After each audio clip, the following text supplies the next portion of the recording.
میں ہاتھ سے یزید کے ہاتھ پر ہاتھ رکھتا ہوں، اس ربائی کا کیا بنے گا، اس بکواس کا کیا بنے جو دنیا میں مشہور ہے، سر داد نہ داد دست در دست یزید، سر دے دیا یزید کے ہاتھ پر ہاتھ نہ رکھا۔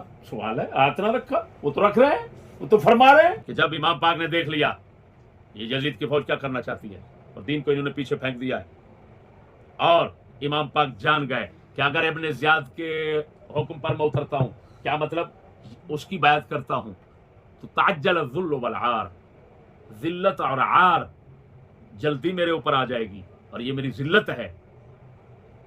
کیوں کہ خلیفہ جو ہے اس کی تو بیعت نہیں کر رہا، ایک عام گورنر اس ظالم شخص کی میں بیعت کروں، خلافت کی نہیں، خلافت کو نہ مانوں، اس کی عمارت کو مان لوں، اور یہ پھر اپنی مرضی کا حکم جاری کرے میرے اوپر۔ یہ امام کی ذلت تھی، تعجل الذل والعار۔ اور یہی بات بحمداللہ تعالی بندہ ناصر نے بیعت یزید کتاب میں لکھی۔ لعنت ہے ان بھڑووں پر جو پڑھتے ہیں اور پھر کہتے ہیں وہ اس میں کیا ہوگا، وہ تو اس کی بیعت بھی تو اس کی بیعت ہی، لکھ لعنت۔ شیعہ سمجھ گیا، تمہیں سمجھ نہیں آ رہی؟ چلو شکر ہے۔ اگر آپ میرے بھائیو، اس کے بعد اللہ اکبر، جو میں موضوع کا عنوان بنا کے بیٹھا ہوں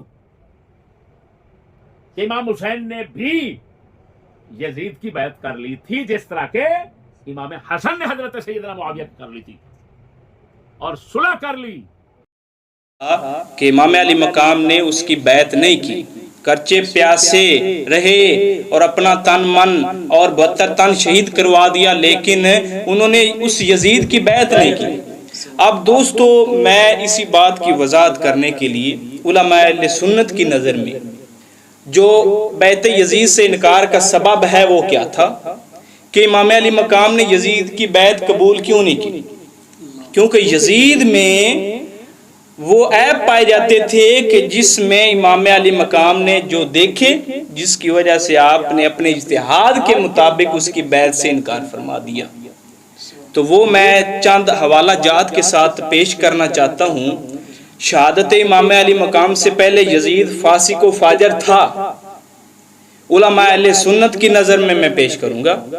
اور رہی بات اس کے کفر اور لعن کے متعلق، وہ بھی اعلیٰ حضرت علیہ رحمہ نے فتح و رضویہ شریف میں وہ ہماری ایک علیحدہ نشست آئے گی، کفر اور لعن کے متعلق ہماری ایک علیحدہ سے نشست آئے گی کہ یزید کافر ہے اور یزید لعنتی ہے، جریہ الکبائر ہے، وہ آج میں ظاہر کروں گا۔ اور لعنتی اور کافر ہونے کے جو حوالہ جات ہیں وہ میں انشاءاللہ عزیز اگلی نشستوں میں وہ میں آپ کے سامنے بیان کروں گا کہ وہ کافر بھی تھا، لعنتی بھی تھا۔ اعلیٰ حضرت نے فرمایا جو اسے کافر اور لعنتی کہ وہ مورد الزام نہیں ہے۔ اب اعلیٰ حضرت سرکار کے سکوت کی بھی سمجھ لگ گئی کہ اعلیٰ حضرت سرکار نے جو فرمایا کہ میں امام اعظم ابو حنیفہ سرکار نے سکوت کیا ہے، تو وہ سکوت کا مطلب بھی سمجھ آ گیا کہ جو اسے کافر اور لعنتی کہے وہ بھی مورد الزام نہیں ہے، اس پر بھی کوئی الزام نہیں لا سکتے، یعنی اسے کافر اور لعنتی جو کہنے والا ہے اس کو ہم شرعی کوئی پکڑ نہیں دے سکتے، یہ ہے سکوت کا مطلب۔ تو دوسری، اب میں اس کے فاسق و فاجر ہونے کے دلائل دوں گا جس کی وجہ سے امام علی مقام نے اس کی بیعت سے انکار کیا۔ پہلا حوالہ شریف البدایہ والنہایہ جلد نمبر 8 صفحہ نمبر 228 ہے۔ دوسرا حوالہ تاریخ دمشق ابن عساکر 80 جلدوں کی کتاب ہے، اس کا جلد نمبر 65 ہے، صفحہ نمبر 403 ہے۔ اس میں کیا لکھا ہوا ہے؟ کان یزید بن معاویہ فی حداثتہ صاحب الشرب، کہتے ہیں کہ یزید بن معاویہ اپنی جوانی میں ہی صاحب شرب یعنی وہ شراب پینے والا تھا، اپنی جوانی میں کیا تھا؟ وہ شراب پینے والا تھا۔ اس کے دو حوالے اور آگے سنیں، یہ جو میں آگے حوالہ دینے لگا ہوں کہ یزید کے پاس حضرت عبداللہ بن حنظلہ باس عثمان بن محمد ابن ابی سفیان وائلہ مدینہ، وہ ایک قافلہ گیا کس کے پاس؟ یزید کے پاس، الہ یزید منہا وفدن فیہم عبداللہ ابن حنظلہ الغسیل الانصاری، اس میں موجود تھے، اس وفد میں موجود تھے۔ اب قافلہ گیا، اس کے پاس بیٹھا، ٹھہرا، جب قافلہ واپس آنے لگا تو کیا ہوا؟ اس نے ان کی تقدیم بھی کی، عزت و اکرام بھی کیا یزید نے، سب کچھ کیا، لیکن جب وہ صحابہ واپس آنے لگے تو اس نے کیا کہا؟ اس نے کہا وَلَمَّا رَاجَ وَفْدُ الْمَدِینَةِ إِلَيْهَا، جب وہ واپس آئے اس نے انعام بھی دیے، یزید نے انعام دیے، ہزار درہم ان کو دیا، لیکن جب یہ وفد واپس آیا تو انہوں نے آ کر کیا کہا؟ اظہروا شتم یزید وعیبہ، انہوں نے یزید کے عیب کھولے، یزید کو گالیاں بھی دی اور یزید کو عیب بھی کھولے، وقالوا، اور انہوں نے کیا کہا؟ قدمنا من عند رجل، ہم اس آدمی سے ہو کر آ رہے ہیں، لیس لہ دین، اس کے پاس دین نہیں ہے، لیس لہ دین، دین کی اس میں شرع ہے، اس کے پاس دین نہیں ہے، یشرب الخمر، وہ شراب پیتا ہے، وہ شراب پیتا ہے۔ اب یہ بات کنہوں نے کی؟ حضرت عبداللہ بن حنظلہ کے سارے لشکر نے آ کر کی کہ وہ شراب پیتا ہے، وَعِنْدَ الْكَيْنَاتِ بِالْمَعَازِفِ، اور اس کے پاس وہ جو ہے ڈھولکیوں والے لوگ موجود ہیں، وہ ہر وقت ساز باجے بجاتے ہیں، یہ ہے یزید کا تعارف، یہ فسق و فجور۔ اب یہ اس کے میں حوالے دیتا ہوں، البدایہ والنہایہ جلد نمبر 8 صفحہ نمبر 235-236 پر یہ موجود ہے، اور دوسرا الکامل ابن اسیر جلد نمبر 4 ہے، صفحہ نمبر 103 ہے، تاریخ طبری جو بہت بڑی ایک تاریخ کی کتاب ہے، جلد نمبر 7 ہے، صفحہ نمبر اس کا 4 ہے، اس میں یہی لکھا گیا وَأَنَّ نَشْهَدُكُمْ أَنَّ قَدْ خَلَعْنَاهُ، جب وہ قافلہ واپس آیا انہوں نے کہا اس بندے کے پاس دین نہیں ہے، یہ شراب پیتا ہے، اور یہ اس کے پاس یہ ڈھول ڈمکلے والے ہیں اور معازف والے لوگ اس کے پاس موجود ہیں، قد خلعناہ، ہم اس کی بیعت توڑ رہے ہیں۔ اس قافلے نے آ کر اس کی بیعت سے انکار کر دیا کہ ہم اس ایسے شخص کی بیعت نہیں کرتے، ہم ایسے شخص کی بیعت توڑیں، متابعہم الناس علی خلعہ، اس کی بیعت انہوں نے توڑ دی، اس کی مطابق سے نکل گئے، وبایعوا، انہوں نے بیعت کر لی عبداللہ ابن حنظلہ الغسیل، عبداللہ ابن حنظلہ کی انہوں نے ہاتھ پر بیعت کر لی کہ یہ بے دین ہے، شراب پیتا ہے، یہ گناہگار ہے، فسق و فجور کرنے والا ہے، ہم ایسے شخص کے ہاتھ پر بیعت نہیں برقرار رکھ سکتے، لہذا انہوں نے بیعت توڑ دی۔ اب عبداللہ ابن عمر والی جو روایت بخاری شریف کے اندر موجود ہے کہ ہم اللہ رسول کے ہاتھ پر بیعت کر رہے ہیں، اس کی وضاحت جو ہے میں ایک علیحدہ نشست لگاؤں گا اس پر، کہ عبداللہ ابن عمر جو کہہ رہے ہیں اس کا مطلب کیا ہے۔ اگر وہ ایسی ہی بیعت تھی اللہ رسول کے ہاتھ پر تو یہ جو توڑ رہے ہیں، یہ جو بیعت توڑ رہے ہیں تو وہ اللہ رسول کے ہاتھ سے وہ بیعت کیوں توڑ رہے ہیں؟ اس کا جواب ہمیں چاہیے۔ اس کی باقاعدہ میں ایک علیحدہ سے نشست لگاؤں گا کہ حضرت عبداللہ ابن عمر رضی اللہ تعالیٰ عنہ کا کیا مطلب تھا، اس سے آپ کا کیا مطلب تھا۔ تیسری بات سنیے، تیسرا حوالہ، حضرت عبداللہ ابن حنظلہ نے ملاقات کے بعد کیا فرمایا تھا اس کا؟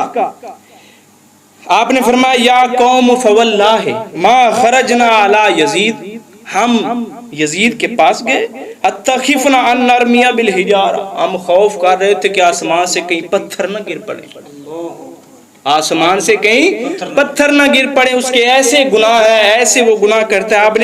آپ نے وہ گناہ گنائے، من السماء، آسمان سے کہیں پتھر نہ گر پڑے، انہو راجل جنکہ امہات الاولاد، کہ وہ جو محرم ہیں ان کے ساتھ شادیوں کو وہ جائز قرار دیتا ہے، جن کے ساتھ اسلام نے منع کیا ہے کہ ان سے نکاح نہیں کیا جا سکتا، ان کے ساتھ یہ کہتا ہے نکاح ہو سکتا ہے۔ تو یہ حرام کو حلال کرنا بتاؤ، یہ کفر بنتا ہے یا نہیں بنتا؟ آگے سنیں، والبنات والاخوات، کہ جو جن سے حرام وہ شادی ہے، بھائی کی بیٹی یا ان کی جو بتیجی بھانجیاں، ان کے ساتھ یہ نکاح کو جائز قرار دیتا ہے اسلام، جبکہ منع قرار دیتا ہے محرم کے ساتھ۔ وَيَشْرَبُ الْخَمْرَ، اور شراب پیتا ہے، وَيَدَعُ الصَّلَاةَ، اور نماز چھوڑتا ہے۔ اب یہ یشرب الخمر، اب یہ شراب پینا، اس کا نماز چھوڑنا، پھر ان کو جائز قرار دینا، یہ کیا بنتے فسق و فجور سے بھی اوپر۔ اب کیونکہ وہ میں ایک علیحدہ نشست لگاؤں گا کفر پر اور لعنت پر، یہ فسق و فجور۔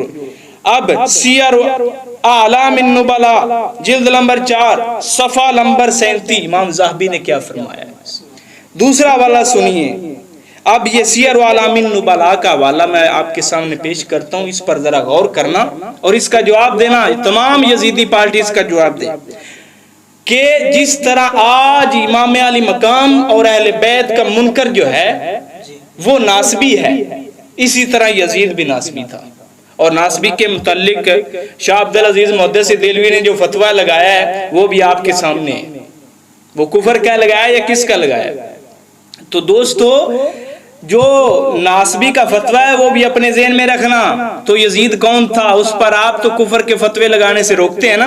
کیا فرمایا؟ وَقَانَ نَاسْبِيًا, وہ ناسبی تھا, یزید ناسبی تھا. فَزًّا غَلِيظًا جَلْفًا, بد اخلاق تھا, بد اخلاق تھا, بے ادب تھا, کم عقل تھا, یتناول المسکر, نشہ کرنے والا تھا. یہ سیر و اعلام النبلا کی عبارت پڑھ رہا ہوں بھائی. وَيَفْعَلُ الْمُنْكِرُ, اور منکر کام کیا کرتا تھا جس کو شرع پاک نے حرام کیا ہے وہ کام کیا. اب آگے سنیں, ایک اور حوالہ سنیں. البدایہ والنہایہ جلد نمبر 8 صفحہ نمبر 252. اقبال والا شہوات ہے, وہ اپنی شہوات کی طرف توجہ کیا کرتا تھا. کون؟ یزید. اب یہ اگر کہیں کہ قتل کے بعد کی بات ہے تو میں وہ بھی ثابت کروں گا بزرگوں کی کتابوں سے کہ یہ کب کی بات ہے. یہ شہادت امام علی مقام سے پہلے کی بات ہے, یہ اس میں کام پائے جاتے تھے. بزرگان دین ہماری ان کتابوں کو سمجھنے والے تھے یا آج کا یزیدی ٹولہ زیادہ سمجھنے والا ہے؟ اب سنیں, اقبال والا شہوات ہے, وہ شہوتوں کا زیادہ توجہ دینے والا تھا. وَرَادَ بَعْدُ الصَّلَاةِ فِي بَعْضِ الْأَوْقَاتِ, تو وہ جو ہے بعض اوقات وہ نمازوں کو چھوڑ دیتا تھا, نماز پڑھتا ہی نہیں تھا. یہ البدایہ والنہایہ جلد نمبر 8 صفحہ نمبر 252. تو اب منذر بن زبیر جو ہیں ان کا ایک قول پیش کرتا ہوں. وہ بھی اس قافلے میں موجود تھے جس میں حضرت عبداللہ بن حنظلہ موجود تھے جنہوں نے آ کر اس کی شیطانیاں بتائیں. اسی قافلے میں منذر بن زبیر بھی موجود تھے. انہوں نے کیا فرمایا؟ اِنَّ یزید واللہ لقد اعجازنی بِمِئَةِ الف درہم, کہ مجھے اس نے 1000 درہم دیے, لیکن فرماتے ہیں میں اس کے 1000 درہموں کے بدلے میں کیا میں حق بیان کرنا چھوڑ دوں؟ میں تو اس کے متعلق بتاؤں گا. تو انہوں نے کیا کہا؟ اخبرکم خبرہ, انہوں نے اس کے متعلق کیا بتایا؟ واللہ انہ یشرب الخمر, کہ وہ شراب پیتا ہے, وہ شراب پیتا ہے. یہ ان کے متعلق یہ بھی کہا گیا کہ یہ ابن زیاد کے پاس رہا کرتے تھے منذر ابن زبیر, تو ان کے متعلق یہ بھی کہا گیا. تو وہ اب جو اس نے دیکھا انہوں نے وہی بیان کر رہے ہیں نا. وَإِنَّهُ يُسْكِرُ حَتَّى يَدْعُ الصَّلَاةَ, حتیٰ کہ وہ نشے میں ہوتا تھا اور نماز بھی چھوڑ دیتا تھا. نشے کی حالت میں ہوتا تھا اور نمازیں بھی چھوڑ دیا کرتا تھا.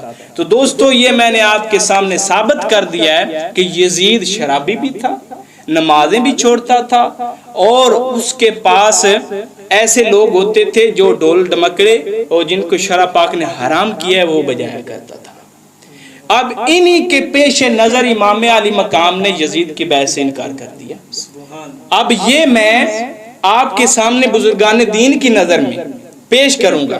پہلی کتاب کا حوالہ سنیے بھائی, سر الشہادتین ہے میرے پاس, سر الشہادتین, جس کے متعلق امام احمد رضا خان بریلوی علیہ الرحمہ نے فتاوی رضویہ شریف میں فرمایا کہ اس کی مثل جو روایتیں ہیں, اس میں جو روایتیں پیش کی گئی ہیں ان کو بیان کرنا ٹھیک ہے, اس کے علاوہ روایتیں بیان کرنا کربلا کے متعلق ٹھیک نہیں ہے.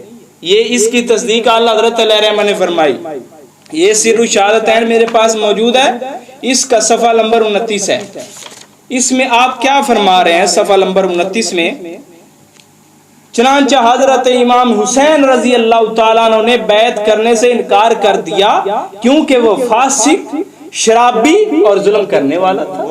یہ دیکھیں بھائی, یہ اس میں سر الشہادتین شاہ عبدالعزیز محدث دہلوی جو اللہ حضرت علیہ رحمہ سے 100 سال کے پہلے سے مجدد ہیں, یہ انہوں نے لکھا ہے, اور ان کے حوالے خود اللہ حضرت علیہ رحمہ اپنے فتاوی رضویہ شریف میں دیتے ہیں.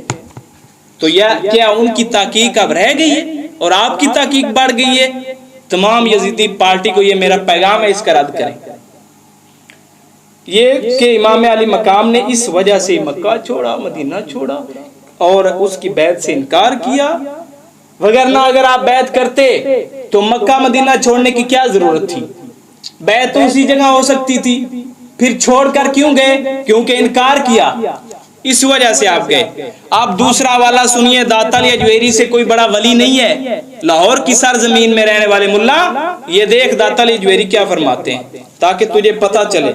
داتا علی اجویری، یہ میرے پاس اردو ترجمہ موجود ہے، اصل فارسی ہے، میرے پاس نسخہ موجود نہیں، یہ اس کا صفحہ نمبر 118 ہے۔ آپ کیا فرماتے ہیں کہ امام علی مقام آپ اتنی دیر تک حق کے تابع رہے جتنی دیر تک حق موجود رہا، جب حق ختم ہونے لگا تو آپ سرکار نے تلوار اٹھا لی۔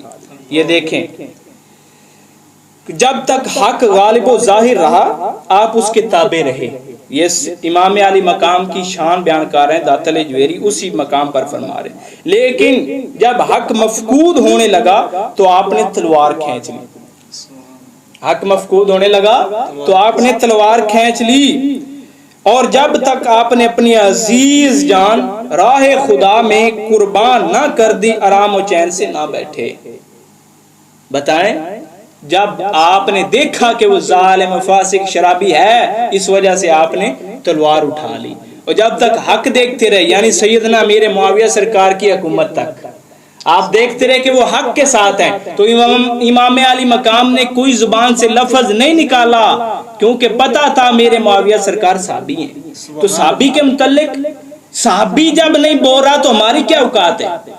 تو یہ امام علی مقام کے متعلق داتا علی اجویری فرما رہے ہیں کہ جب تک امیر معاویہ سرکار کی حکومت رہی آپ حق کے تابع رہے، اور جب یزید کی حکومت آئی آپ نے تلوار کھینچ لی۔ یہ داتا علی اجویری، ان سے بڑا کوئی ولی نہیں ہو سکتا۔ اب آگے سنیے میرے بھائی، یہ دو کتابوں کا حوالہ ہو گیا۔ تیسری کتاب فتاوی فیض الرسول، یہ آپ دیکھ سکتے ہیں میرے سامنے موجود ہے۔ اس کے اندر آپ کیا فرما رہے ہیں، اس کی جلد نمبر 1 ہے، صفحہ نمبر 79 ہے۔ آپ کیا فرما رہے ہیں ذرا غور کرنا۔ یہ واضح رہے کہ سیدنا سرکار امام حسین وہی ہیں جنہوں نے راہ حق میں شہید ہونا تو منظور فرمایا، شہید ہونا تو منظور فرمایا، لیکن مگر یزید پلید فاسق فاجر کی باطل خلافت تسلیم نہ کی۔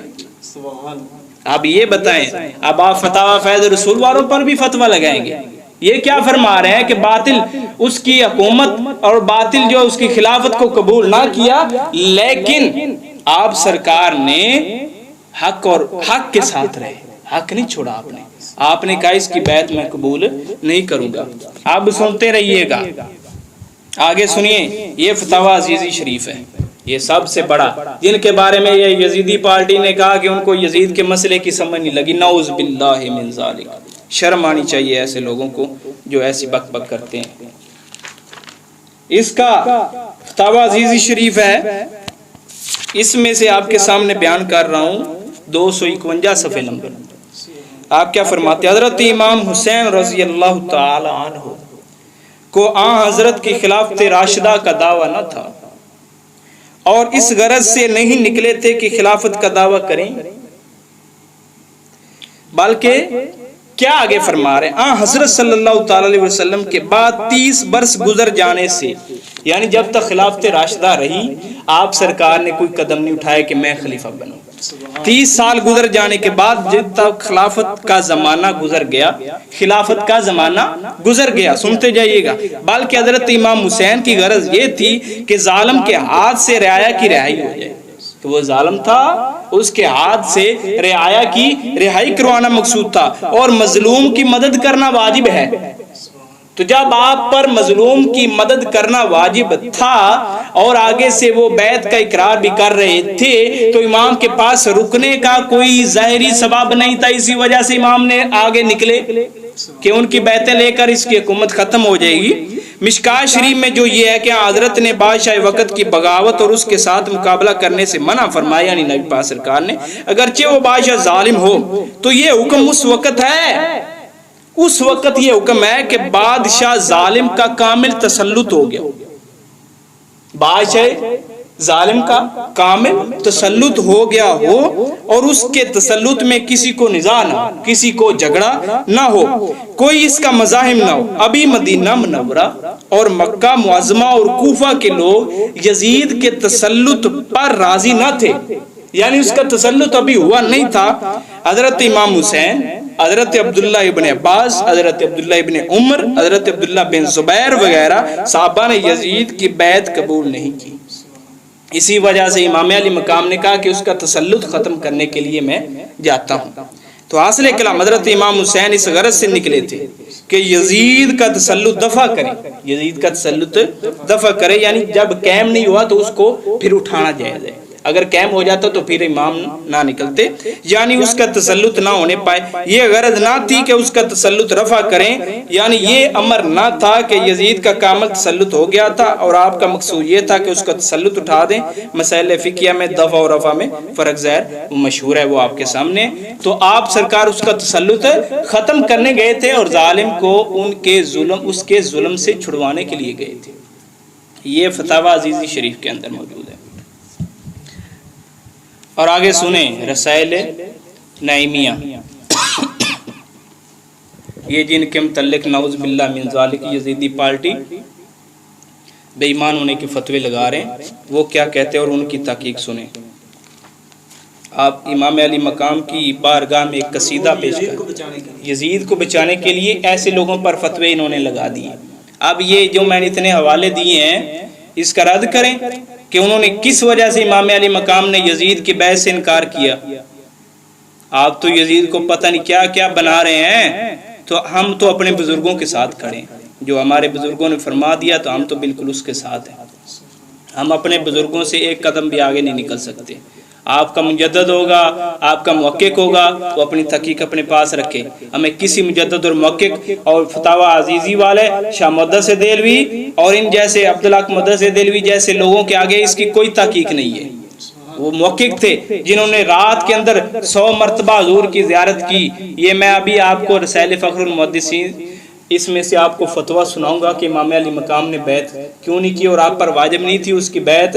یہ شاہ عبدالحق محدث دہلوی علیہ رحمہ نے اس میں بیان فرمایا ہے، جو ایک رات میں حضور کی 100 مرتبہ زیارت کرنے والے تھے۔ بتائیں وہ حضور سے پوچھ کر مسئلہ لکھتے تھے یا تو پوچھ کر لکھتا ہے؟ آگے سنیں، یہ میرے پاس رسائل نعیمیہ ہے، اس کے اندر صفحہ نمبر 25 ہے۔ کیا فرماتے ہیں بیان کرتے کرتے ہوئے؟ ہاشمی باغ ہوا ہاشمی خون سے سیراب، باغ زہرا کٹا اس باغ کی نزہت کے لیے، استقامت پہ فدا ہے تیری اے دستے حسین، استقامت پہ فدا ہے تیری اے دستے حسین، نہ گیا ہاتھ میں بے دین کی بیعت کے لیے۔ یہ مفتی احمد یار خان نعیمی صاحب ہے، مفتی احمد یار خان نعیمی صاحب کی کتاب سے اب میں ایک آپ کے سامنے حوالہ پیش کرتا ہوں کہ یہ ان بزرگوں کی تحقیق ہے جو میں نے آپ کے سامنے، وہ وفد جو گیا تھا وہ جو دیکھ کر آیا تھا، اس نے کہا تھا لیس لہ دین، اس کے پاس کوئی دین نہیں ہے، اسی کی وضاحت علامہ مفتی احمد یار خان نعیمی صاحب فرما رہے ہیں، استقامت پہ فدا ہے تیری اے دست حسین، استقامت پہ فدا ہے تیری اے دست حسین، نہ گیا ہاتھ میں بے دین کی بیعت کے لیے۔ وہ بے دین تھا، اس کی بیعت آپ پر نہیں تھی۔ اس دو گانا پر فدا ساری نمازیں جس میں دہار حلقوم پہ سرخم ہو عبادت کے لیے۔ سالک اصحاب تو نورانی ہیں اور آل ہے نور، سالک اصحاب تو نورانی ہیں اور آل ہیں نور، نور کو نوری لاحق تھا معیت کے لیے۔ اللہ اکبر اللہ۔ تو یہ مفتی احمد یار خان نعیمی صاحب کا حوالہ آپ کے سامنے پیش کیا۔ آپ سنیے آخری حوالہ، یہ جو وہ شیخ ہیں کہ جنہوں نے ایک رات کے اندر حضور پاک صلی اللہ تعالی علیہ وسلم کی 100 مرتبہ زیارت کی، وہ کیا فرما رہے ہیں؟ یہ میرے پاس رسائل فخر المحدثین شیخ عبدالحق محدث دہلوی کا ہے۔ اب کیا فرما رہے ہیں؟ بعض یزید اور اس کے مددگاروں اور یاروں کی شان میں اتنا غلو و افراط کرتے ہیں کہ مسلمان وہ کہتے ہیں کہ مسلمانوں کا اتفاق سے یہ امیر ہوا تھا، یعنی یزید کے متعلق کہہ رہے ہیں شیخ عبدالحق مقدس دہلوی کہ اتفاق سے وہ امیر ہوا تھا، اس کی اطاعت امام حسین پر واجب تھی۔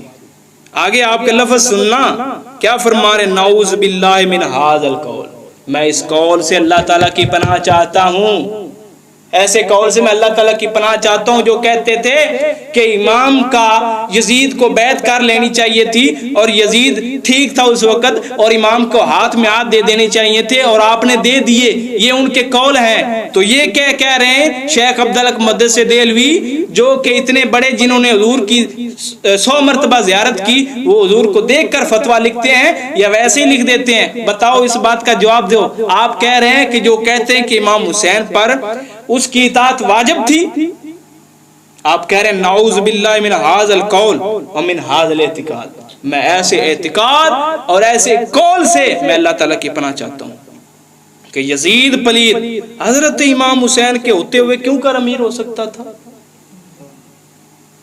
بتاؤ۔ اور مسلمانوں کا اتفاق اس پر کب ہوا ہے کہ اس کو امیر بنا لیا سب نے؟ کب ہوا اس کا اتفاق؟